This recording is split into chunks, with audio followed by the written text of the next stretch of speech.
Hi, I'm Brian. You may have seen me, doing some stuff around the church once in a while. Sometimes I'm in the sound booth, sometimes I'm somewhere else entirely. Today I'm going to talk to you a little bit about my job.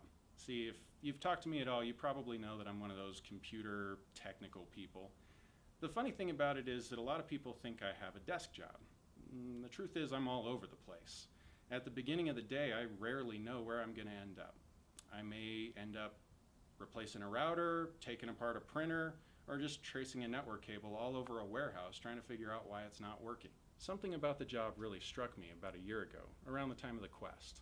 I was reminded of Abraham. In Genesis 13:17, God tells him, "Go and walk through the land in every direction, for I am giving it to you." It started to occur to me that I walk a lot. I cover a lot of ground in a day or a week. So I started praying and claiming the ground that I walk for the kingdom of God. So I've been making a conscious effort to take ground every day, to be a standard bearer for the kingdom of heaven. The point of all this is that it's a simple thing. I'm not acting particularly strangely at work. I have had one opportunity to pray with someone at work that I recognized and took. Every day, though, I'm choosing not to settle for getting through. Instead, when people ask how I'm doing, I'm answering excellent with sincerity. When I ask how someone is doing, I'm waiting and getting a real answer from them. The actions aren't even that different from what I was doing before, but now I'm being intentional. I don't want to brag, but the fact is I'm blessed with a great deal of talent for what I do. This means that my schedule is very full. It also means that they try to schedule me only at places that have more complicated systems. So it's mostly businesses, and on the rare occasions that I do work at people's homes, they're usually business leaders and decision makers.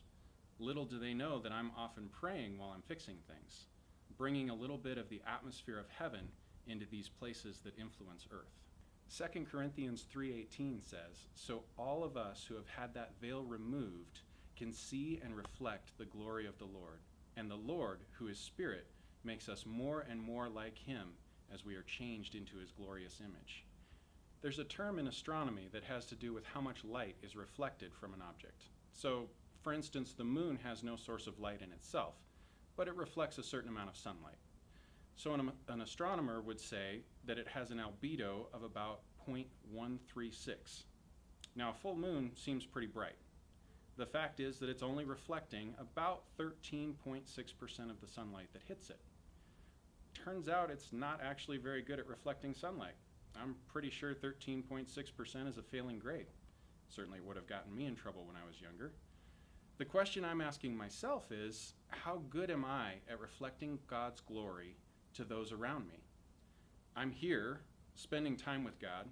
His glory shines on me, sort of like the sun shines on the moon. But there are people around me who are living in darkness. Think about the last time you saw a full moon during the day. It's still reflecting 13.6% of the sunlight that hits it. It's every bit as bright during the day as it is at night. But have you ever been grateful for the light from a full moon in the middle of the day? It's not helpful for the moon to reflect sunlight into places where the sun is already shining. So it's great for me to be here and reflecting as best I can. It's so much more valuable for me to reflect elsewhere. Light's value increases as the surroundings get darker. My job gives me an advantage with this. When something's broken and I show up, there's an almost palpable sense of relief. It's automatic with my purpose in being somewhere. The atmosphere already tends to shift. You might think you don't have a similar advantage. Here's the thing though. I've had this job for 5.5 years. I've started to recognize the opportunity for about 1.5 years. I didn't see what I wasn't looking for. Look for opportunities, and I promise you will find them. I said earlier that I'm reminding myself that I'm a standard bearer for the kingdom of heaven. The standard bearer normally carries a flag. That flag tells you who it is that's advancing along with it. We are all standard bearers for the kingdom of heaven. We don't carry a simple flag, though. We carry the reflected light of God's glory. So let's be shiny, not just here, but everywhere we go.